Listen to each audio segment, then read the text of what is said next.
ومن يضلل فلا هادي له ونشهد أن لا إله إلا الله وحده لا شريك له ونشهد أن محمدا عبده ورسوله أما بعد فأعوذ بالله من الشيطان الرجيم بسم الله الرحمن الرحيم ربنا إني أسكنت من ذريتي بواد غير ذي زرع عند بيتك المحرم ربنا ليقيموا الصلاة فاجعل أفئدة من الناس تهدي إليهم وارزقهم من الثمرات لعلهم يشكرون صدق الله العلي العظيم وصدق رسوله النبي الكريم ونحن على ذلك لمن الشاهدين والشاكرين والحمد لله رب العالمين. حضرات محترم، سورہ ابراہیم کی آیت کریمہ آپ کے سامنے تلاوت کی ہے، اور اسی پر تفصیلی گفتگو کرنے سے پہلے سب سے پہلے ضروری و مناسب سمجھتے ہیں کہ رسول اکرم نور معظم صلی اللہ علیہ وسلم کی بارگاہ میں ہدیہ درود پیش کریے. پڑھیے اللہم صلی علی سیدنا مولانا محمد وعلی آل محمد کما تحب وترضى من صلی اللہ علیہ وسلم علیہ رسول اللہ صلی اللہ علیہ وسلم. رسول اور آل رسول پر ایک مرتبہ باوز بلند شکر. پڑھیے اللہم صلی علی سیدنا مولانا محمد جد الحسن والحسین وعلی آل سیدنا مولانا محمد جد الحسن والحسین. حضرات محترم، رب کریم کو راضی کرنے کا ایک اہم ذریعہ یہ ہے کہ شعائر اللہ کی تعظیم کی جائے، یعنی اللہ تبارک و تعالیٰ نے جن اعمال کو عزت بخشی ہے ان کے احترام کا لحاظ کیا جائے، اور جن مقامات کو تکریم سے نوازا ہے ان کے تقدس کا پاس رکھا جائے، اور جن بندوں کو اعزاز بخشا ہے ان کی قدر و منزلت کو تسلیم کرتے ہوئے ان کی عزت و توقیر دی جائے. باری تعالیٰ نے مناسک حج کو بھی عزت و شرف سے نوازا ہے، اور مقامات حج کو بھی خاص عزت و تکریم عطا فرمائی ہے. اسی لیے جب حاجی حکم الہی پر عمل کرتے ہوئے مقامات حج کا احترام و تکریم بجا لاتا ہے اور اخلاص کے ساتھ حج کے ارکان کو ادا کرتا ہے تو رب کریم اس پر فضل و کرم بھی فرماتا ہے اور بخشش سے بھی نوازتا ہے، دعائیں بھی قبول فرماتا ہے، اور دوسروں کے حق میں اس کی سفارشی قبول فرماتا ہے، اور انہی سفارشوں کو قبول فرماتے ہوئے ان پر مہربانیاں فرماتا ہے. اور سب سے بڑی عنایت یہ کہ رب کریم اس سے راضی ہو جاتا ہے. اس وقت دنیا بھر سے حجاج کرام بیت اللہ کا اعزاز پانے کے لیے اللہ لبیک اللہم لبیک کی صدائیں بلند کرتے ہوئے جو در جو مکہ مکرمہ میں حاضر ہو رہے ہیں، اور سرکار عالی وقار صلی اللہ علیہ وسلم کی آستانے کی حاضری سے دونوں جہاں کی سعادتیں پانے کا احترام کر رہے ہیں. حضرات محترم، ایام حج قریب آتے ہی اہل دل کے ایمانی جذبات بلند ہو جاتے ہیں، اور جنہیں اس سال سعادت حج کے ظاہری اسباب دستیاب نہیں ہوتے وہ حج کے پرنور تذکروں سے ذوق ایمان کو تازگی و جلا عطا کرتے ہیں، اور لبوں پر صدا ہوتی ہے شرف دے حج کا مجھے میرے کبریا یارب روانہ سوئے مدینہ ہوئے قافلے یارب. حضرات محترم، اللہ رب العزت جل شانہ نے نہایتی رحیم و کریم ہے اور اپنے بندے کی سچی طرف کی لاج رکھتا ہے. بندہ نیک کام اگر خلوص کے ساتھ اور آرزو کرے تو مالک کریم اس سے وہ کام کروا لیتا ہے، بلکہ اگر بندہ کے پاس اسباب دستیاب نہ ہونے کی وجہ سے خیر کی چاہت کو پورا نہ کر سکے تو رب کریم کام کیے بغیر ہی خلوص نیت پر اجر و انعام عطا فرما دیتا ہے. چنانچہ ہر مسلمان کے دل میں سچی آرزو ہونی چاہیے کہ اللہ تعالیٰ اسے بار بار حج و عمرہ کی سعادت سے مشرف فرمائے اور اپنے حبیب کریم صلی اللہ علیہ وسلم کے در دولت کی بار بار بادب حاضری نصیب فرمائے. حاضری حرمین شریفین کی طلب صادق ایمان کا تقاضا، یعنی ایمان کے سچے ہونے کی نشانی، اور یہ اللہ کی رحمت سے بے شمار بھلائیوں کا ذریعہ بنتی ہے. حکم الہی سے سیدنا ابراہیم علیہ نبی علیہ الصلوۃ والتسلیمات نے اپنی اہلیہ محترمہ حضرت ہاجرہ اور اپنے شہزادے سیدنا اسماعیل علیہ السلام کو جب اس جگہ تنہا چھوڑا جہاں اب جہان بھر سے زیادہ رونق ہے، تو خالق کریم سے دعا کی فَاجْعَلْ أَفْئِدَةً مِّنَ النَّاسِ تَهْوِي إِلَيْهِمْ، الہی تو لوگوں کے دلوں کو ایسا کر دے کہ وہ ان کی طرف مائل ہو جائے۔ مفسرین کرام نے لکھا ہے کہ یہ خلیل جلیل کی دعائے جمیل کا اثر ہے کہ عام طور پر مسلمانوں کے دل حرم اقدس کی طرف مائل ہوتے ہیں اور حج و عمرہ کے شوق سے سرشار ہوتے ہیں۔ حاضری حرمین شریفین کی مخلصانہ خواہش کی بے شمار برکتیں اور تاریخ کے پنوں میں بہت سارے موجود ہیں۔ اکابر نے ایک صالح شخص یعنی ایک نیک شخص کا واقعہ لکھا ہے۔ صاحب کہتے ہیں کہ سألت اللہ تعالی ان یرزقنی الحج، یعنی میں رب کریم سے دعائیں مانگتا تھا کہ وہ مجھے حج کی سعادت سے سرفراز فرمائے۔ ایک مرتبہ مجھے خواب میں سرکار دو عالم صلی اللہ تعالی علیہ وسلم کی زیارت نصیب ہوئی۔ آپ صلی اللہ علیہ وسلم نے فرمایا احضر الموسم العام، یعنی اس سال تم حج کے لیے حاضر ہو جاؤ۔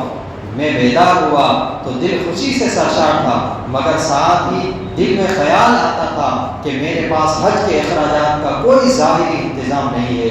دوسری رات پھر جانے جہاں صلی اللہ تعالی علیہ وسلم خواب میں تشریف لائے اور وہی حکم ارشاد فرمایا۔ میں جاگا تو پھر تنگ دستی کا خیال آنے لگا، چنانچہ میں نے ارادہ کیا کہ اب زیارت سے سرفراز ہوا تو عرض کروں گا کہ حضور میرے پاس سفر حج کے لیے کوئی زیادہ راہ نہیں ہے۔ اللہ تعالیٰ کے فضل سے تیسری رات کو بھی امام الانبیاء صلی اللہ تعالیٰ علیہ وسلم کا دیدار پایا تو میں نے درخواست پیش کی کہ میں خالی ہاتھ ہوں۔ رحمت کونین صلی اللہ علیہ وسلم نے فرمایا بلا انظر موضع کذا وکذا من دارک فاحتفظ فإن فیہ درعا لجدک الیمین، کیوں نہیں تم اپنے مکان کی فلاں جگہ کھدائی کرو، وہاں تمہارے دادا کی ایک زرہ موجود ہے، اس کے ذریعے تمہارے حج کا انتظام ہو جائے گا۔ وہ صاحب کہتے ہیں کہ میں نے نماز فجر ادا کر کے بتائی ہوئی جگہ پر کھدائی کی تو وہاں ایک زرہ برآمد ہوئی جو ایسی صاف و شفاف تھی جیسے اسے کسی نے کبھی استعمال نہ کیا ہو۔ میں نے اسے 400 چاندی کے درہم کے بدلے میں فروخت کیا، پھر اس رقم سے سواری خریدی اور دیگر ضروریات حج کا بندوبست کیا اور ایک قافلے کے ساتھ مکہ مکرمہ کی حاضری کے لیے بیت اللہ شریف کا شرط پایا۔ مناسک حج ادا کرنے کے بعد جب واپسی کا وقت آ گیا تو میں حتیم کعبہ میں نوافل ادا کر رہا تھا کہ آگ لگ گئی۔ سرکار دو عالم صلی اللہ علیہ وسلم کی پھر زیارت کا شرط ادا کیا اور فرمایا ان اللہ قد قبل منک سعیک، یعنی مبارک ہو اللہ تبارک و تعالیٰ نے تیرا حج قبول فرما لیا۔ رسول کریم صلی اللہ علیہ وسلم نے ان صحابہ کے ذریعے سیدنا عمر بن عبدالعزیز رضی اللہ تعالیٰ عنہ کی طرف میں ایک پیغام بھجوایا۔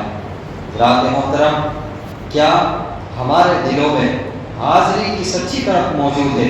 اسی سلسلے میں یہ بات ہمیں ذہن نشی رکھنی چاہیے کہ نیت کا تعلق دل کے ساتھ ہے اور دلوں کے راز رب کریم ہی جانتا ہے، لہذا ہم دوسروں کی سچی طلب سے متعلق رائے قائم نہیں کر سکتے، تاہم اپنے دلوں کی کیفیات کا جائزہ لینا ہم سب کی ذمہ داری ہے۔ ہمیں اپنے گریبان میں ضرور جھانکنا چاہیے، اگر محسوس ہو کہ ہمارے اندر سچی تمنا نہیں ہے تو اسے حاصل کرنے اور مضبوط بنانے کی بھرپور کوشش کرنی چاہیے۔ سچی طلب کی کچھ نشانیاں اور علامات ہیں جن کی روشنی میں انسان اپنی کیفیات کا، اپنے دل کا اندازہ لگا سکتا ہے۔ صدق دل سے دعائیں مانگنا، سچے دل سے جس چیز کی سچی جستجو ہو، بندہ اس کے لیے خود بھی خشوع و خضوع کے ساتھ بارگاہ رب العزت میں دعائیں کرتا ہے اور دوسروں سے بھی دعائیں کرواتا ہے۔ اگر حاضری کے حوالے سے ہماری یہی کیفیت ہے تو اس پہ رب کریم کا شکر ادا کرنا چاہیے، ورنہ گناہوں سے توبہ کرنی چاہیے، کیونکہ اعمال بد کی نحوست ہمارے گناہوں کی نحوست سے نیکی کی رغبت و چاہت چھین لی جاتی ہے۔ دوسرا، منصوبہ بندی، پلاننگ۔ کسی کام کا ارادہ پکا ہو تو بندہ اس کے لیے منصوبہ بندی کرتا ہے۔ ہمیں غور کرنا چاہیے کہ کیا ہم حج بیت اللہ شریف کے لیے اپنی مالی حیثیت کے مطابق ماہانہ بجٹ میں سے کچھ رقم نکالتے ہیں؟ کیا حج و عمرہ کا عملی طریقہ سیکھتے ہیں تاکہ جب بھی بلاوا آئے تو ہم بہترین طریقے سے حج کے ارکان کو اور عمرہ و حج کے ارکان کو ادا کر سکیں؟ کیا برے کام کرتے ہوئے ہمیں یہ سوچ آتی ہے کہ ایک روز اللہ پاک کے گھر اور اس کے حبیب کریم صلی اللہ علیہ وسلم کے آستانِ عالی پر حاضری ہونا ہے تو کس منہ سے وہاں جاؤں گا؟ ہم خود ان سوالوں کا جواب مانگے تو اس سے اندازہ ہو جائے گا کہ ہماری طلب سچی ہے یا صرف باتوں تک ہی محدود ہے اور عملی طور پر بہتری کی ہمیں بہت ضرورت ہے۔ تیسرا، تصورات کی دنیا میں حاضری۔ بزرگان دین کا یہ طریقہ رہا ہے کہ وہ حرمین شریفین کی محبت میں ڈوب کر تصورات کی دنیا میں حاضری پیش کیا کرتے تھے، تاکہ جب تک جسمانی حاضری نصیب نہیں ہوتی ہو اس روحانی حاضری کی برکت سمیٹتے رہے۔ یہ بات حقیقت ہے کہ بعض حضرات تصورات کی حاضری میں بھی وہ کچھ پا لیتے ہیں جو غیر تربیت یافتہ افراد کو جسمانی حاضری میں بھی نصیب نہیں ہوتا ہے۔ بہرحال شوق حج عمرہ بڑی سعادت ہے اور ہمیں اپنے دلوں میں یہ جذبہ پروان چڑھانے کی کوشش کرنی چاہیے۔ حضرات محترم، ہر چیز میں اعتدال بہتر ہوتا ہے۔ عدل و انصاف، معتدل ہونا، کسی بھی معاملے میں افراط یعنی اس کو حد سے تجاوز کرنا یا آگے بڑھ جانا درست نہیں ہے، اور تفریط یعنی کسی چیز میں کوتاہی کرنا اور اسے اس کا درجہ نہ دینا بھی غلط ہے۔ اب سب سے پہلے یہ سمجھیے کہ اعتدال کیا ہے۔ شریعت پر عمل کرنا ہی اعتدال ہے، اور شرعی تقاضوں سے تجاوز کرنا، آگے بڑھنا، ان میں کوتاہی کرنا، یہ افراط و تفریط ہے۔ قرآن و سنت میں حج و عمرہ کے احکام بالکل واضح ہے۔ شرائط پائی جائیں تو ہر مسلمان مرد عورت پر زندگی میں ایک مرتبہ حج کرنا فرض ہے، اور بار بار حج کی استطاعت ہو تو ہر بار ہی یہ سفر بے شمار سعادتوں اور بے پناہ رحمتوں کا ذریعہ ہے۔ تاہم شریعت نے انسان پر دوسرے کچھ احکام بھی لازم کیے گئے ہیں، اسی لیے نفلی حج کے خاطر شرعی ذمہ داری کو چھوڑنا عقل مندی نہیں ہے۔ یوں ہی صاحب استطاعت مسلمان کے لیے ایک بار عمرہ کرنا سنت مؤکدہ ہے۔ اگر گنجائش ہو تو جتنی بار یہ شرف حاصل کیا جائے کم ہے، مگر اس کے لیے کسی فرض یا واجب کو چھوڑنا، بندوں کے حقوق پورے نہ کرنا دینی تقاضوں کے خلاف ہے اور جرم بھی ہے۔ شریعت کی عطا کی ہوئی ان ہدایات پر عمل کرنا اعتدال ہے، اور ان کے خلاف کرنا افراط و تفریط ہے۔ اور حج و عمرہ سے متعلق ہمارے معاشرے میں پائے جانے والے بہت سے ایسے غلط رویے ہیں کہ بعض لوگ ہر سال عمرہ کا شرف پاتے ہیں، بلکہ سال میں کئی مرتبہ یہ اعزاز حاصل کرتے ہیں، مگر فرض نمازوں کی پابندی نہیں کرتے، یا دوسروں کے حقوق ادا کرنے میں سستی کرتے ہیں، یا دوسرے شرعی تقاضوں سے غفلت برتتے ہیں۔ ایسے حضرات کا حاضری کی سعادت حاصل کرنا یقیناً خوش آئندہ ہے، مگر دوسری ذمہ داریوں میں غفلت کسی طرح بھی قابل قبول نہیں۔ اکابر نے تو ہمیں یہ تربیت فرمائی ہے کہ بندہ جب حج و عمرہ کی سعادت حاصل کرے تو اسے اپنے کردار کو نکھارنے کے لیے فکر مند ہونا چاہیے۔ اس کی سوچ یہ ہو کہ اگر حاضری کے بعد اعمال سنور جائیں تو یہ اس بات کی نشانی ہے کہ رب کریم نے حاضری کو قبول فرما لیا ہے۔ حضرت خواجہ حسن بصری رحمۃ اللہ علیہ نے فرمایا، الحج المبرورۃ هو ان یرجع صاحب زاہدا فی الدنیا راغبا فی الآخرہ، یعنی حج مبرور و مقبول ہونے کی نشانی یہ ہے کہ حاجی حج سے یوں واپس لوٹے کہ اس کا دل دنیا کی محبت سے پاک اور آخرت کی طرف سے سرشار ہو جائے۔ اور جو شخص یہ سمجھے کہ میں ہر سال حج و عمرہ کر لیتا ہوں، یہی کافی ہے، لہذا اب مجھے مزید نیکیوں کی ضرورت نہیں ہے، تو وہ سخت غفلت میں ہے۔ اسے فکر مند ہونا چاہیے کہ کہیں اس کی کوشش ضائع و برباد تو نہیں ہو رہی ہے۔ آخر کیا وجہ ہے کہ بار بار حاضری کے باوجود وہ نماز کا پابند نہیں بن سکا، یا اس کی نگاہیں اب بھی گناہ سے محفوظ نہیں ہے۔ دوسری طرف ایک بڑی تعداد ایسے غافل افراد کی ہے جو فریضہ حج کی ادائیگی میں کوتاہی برتتے ہیں، یعنی استطاعت کے باوجود، حیثیت کے باوجود زندگی میں ایک مرتبہ حج کی سعادت پانے سے محروم رہتے ہیں۔ کاروباری مصروفیات یا خود کی بنائی ہوئی گھریلو مجبوریات اور طرح طرح کے بہانے ان کے راستے میں رکاوٹ بنتے ہیں۔ حالانکہ واضح بات یہ ہے کہ جب کوئی حقیقی شرعی عذر موجود نہ ہو تو فرض کی ادائیگی میں سستی کرنا بڑا گناہ اور سنگین جرم ہے۔ مزید افسوس کی بات یہ ہے کہ بعض بد نصیب بار بار حج و عمرہ کی سعادت حاصل کرنے والوں پر تنقید کرتے ہیں۔ وہ کہتے ہیں کہ ایک مرتبہ حاضری کافی ہے، ہر سال جانے کی کیا ضرورت ہے۔ یہ رویہ بھی قرآن و سنت کی تعلیمات کے برعکس ہے۔ سید عالم صلی اللہ علیہ وسلم نے خود بار بار حج و عمرہ کی سعادت حاصل کرنے کا شوق دلایا ہے۔ سیدنا عبداللہ بن مسعود رضی اللہ تعالیٰ عنہ کی روایت ہے کہ حضور اقدس صلی اللہ تعالیٰ علیہ وسلم نے فرمایا تسلسل سے حج و عمرہ کرو، اس لیے کہ یقیناً یہ دونوں غربت اور گناہوں کو ایسے دور کرتے ہیں جیسے بھٹی لوہے اور سونے و چاندی کے میل کو دور کر دیتی ہے۔ اور آگے فرمایا وَلَيْسَ لِلْحَجَّةِ الْمَبْرُورَةِ ثَوَابٌ إِلَّا الْجَنَّةُ، اور حج مبرور یعنی مقبول حج کا ثواب جنت ہے۔ سیدنا ابو ہریرہ رضی اللہ تعالیٰ عنہ سے روایت ہے کہ نبی مکرم صلی اللہ تعالیٰ علیہ وسلم نے فرمایا کہ جس نے صرف اللہ کی رضا کے لیے حج کیا، اس میں نہ تو فحش کلامی کی نہ ہی نافرمانی کی، تو وہ گناہوں سے ایسا پاک و صاف ہو کر لوٹا جیسا اس دن پیدا ہوا ہے۔ سیدنا ابو ہریرہ رضی اللہ تعالیٰ عنہ سے مروی ہے کہ جان عالم صلی اللہ تعالیٰ علیہ وسلم نے فرمایا العمرۃ الی العمرۃ کفارۃ لما بینہما، ایک عمرہ دوسرے عمرے کے درمیان کے صغیرہ گناہوں کا کفارہ ہے، اور حج مبرور و مقبول کا انعام جنت ہی ہے۔ سیدنا جابر عبداللہ بن رضی اللہ تعالیٰ عنہ سے روایت ہے کہ مصطفیٰ جان رحمت صلی اللہ تعالیٰ علیہ وسلم نے فرمایا کہ حاجی عمرہ کرنے والے بارگاہ رب العزت میں حاضری دیتے ہیں، اللہ کریم کے مہمان ہیں، اللہ تعالیٰ نے انہیں بلایا تو یہ حاضر ہو گئے، یا اللہ کریم سے دعائیں مانگے تو رب تعالیٰ ان کی دعا کو قبول فرمائے گا۔ یوں تو رب کریم ہر لمحہ بندوں کو اپنی رحمتوں سے نواز دے، مگر حج کے ایام میں حاجیوں پر بے مثال فضل و کرم فرماتا ہے اور ان کے صدقے میں بے شمار افراد پر مہربانیاں ہو جاتی ہے۔ حضرت ابو الحسن علی بن موفق رحمۃ اللہ علیہ اکابر اولیاء کرام میں سے ہے، آپ کو 70 مرتبہ حج بیت اللہ کی سعادت نصیب ہوئی۔ آپ ارشاد فرماتے ہیں کہ ایک سال حج کے موقع پر ذوالحجہ کی 9ویں شب میں نے مینا کی مسجد خیف میں رات گزاری۔ خواب دیکھا کہ 2 فرشتے آسمان سے اترے جنہوں نے سب سے لباس یعنی گرین کلر کا کپڑا پہن رکھا تھا۔ ان میں سے ایک دوسرے سے کہنے لگا کیا آپ کو معلوم ہے کہ اس سال کتنے افراد کو حج بیت اللہ کی سعادت نصیب ہوئی؟ تو دوسرے نے کہا میں نہیں جانتا۔ پہلے نے کہا اس سال 6 لاکھ حجاج کرام نے بیت اللہ شریف کا حج کا شرف پایا۔ پھر کہا کیا آپ جانتے ہیں کہ ان میں سے کتنے لوگوں کا حج قبول ہوا؟ اس نے کہا مجھے نہیں معلوم۔ پھر پہلے نے کہا 6 لاکھ میں سے صرف 6 حاجیوں کا حج قبول ہوا ہے۔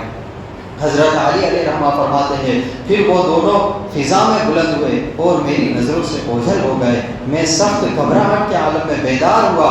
میں نے سوچا اگر صرف 6 افراد کا حج قبول ہوا ہے تو ان میں میرا بھلا کیا مقام ہوگا۔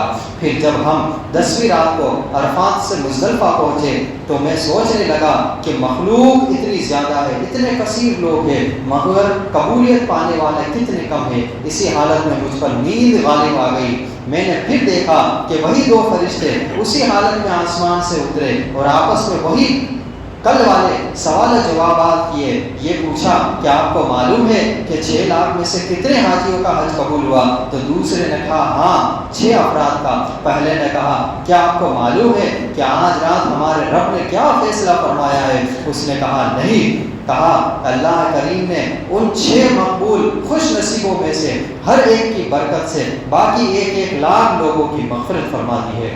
حضرت علی علیہ رحمہ فرماتے ہیں میری آنکھ کھلی تو ایسی خوشی نصیب ہوئی جیسے الفاظ میں بیان کرنا ممکن نہیں ہے۔ حضرات محترم، شرعی حکم کا خلاصہ یہ ہے کہ وہ عقل مند انسان، یعنی یہ بات جاننا انتہائی اہم ہے کہ حج کس پر فرض ہے۔ بہت سارے لوگ حج فرض ہونے کے باوجود یہی سمجھتے رہتے ہیں کہ ہم پر ابھی بہت ساری ذمہ داریاں ہیں اور ہم پر حج فرض نہیں ہے۔ شرعی حکم یہ ہے کہ وہ عقل مند انسان، بالغ مسلمان جس کے اعضاء سلامت ہو، یعنی ہاتھ پیر اور دیگر باڈی پارٹ سلامت ہو، ان کے پاس دنیاوی ضروریات زندگی اور قرض کے علاوہ اتنا مال ہو کہ سفر اخراجات ادا کرنے کے ساتھ ساتھ واپسی تک کے لیے گھر کو درمیانہ درجے کا خرچ دے سکے، اس پر زندگی میں ایک بار حج کرنا فرض ہے۔ حتیٰ کہ اگر ضرورت سے زیادہ چیزیں بیچ کر حج کر سکتا ہو تو ایسا کرنا بھی لازم ہے۔ اور خاتون پر یعنی عورت پر حج فرض ہونے کے لیے شوہر یا محرم کا ہمراہ ساتھ ہونا بھی شرط ہے، یعنی شوہر یا محرم ساتھ نہ ہو تو اس پر حج فرض نہیں ہوتا، کیونکہ اسے تنہا سفر کی اجازت نہیں ہے، بلکہ شوہر یا محرم کے بغیر جائے گی تو گناہ گار ہوگی۔ یہاں تک کہ ایک روایت میں بتایا گیا ہے کہ اگر اکیلی عورت بغیر محرم کے حج پر جائے تو گھر سے نکلنے تک اور واپسی گھر آنے تک فرشتے اس پر لعنت کرتے رہتے ہیں۔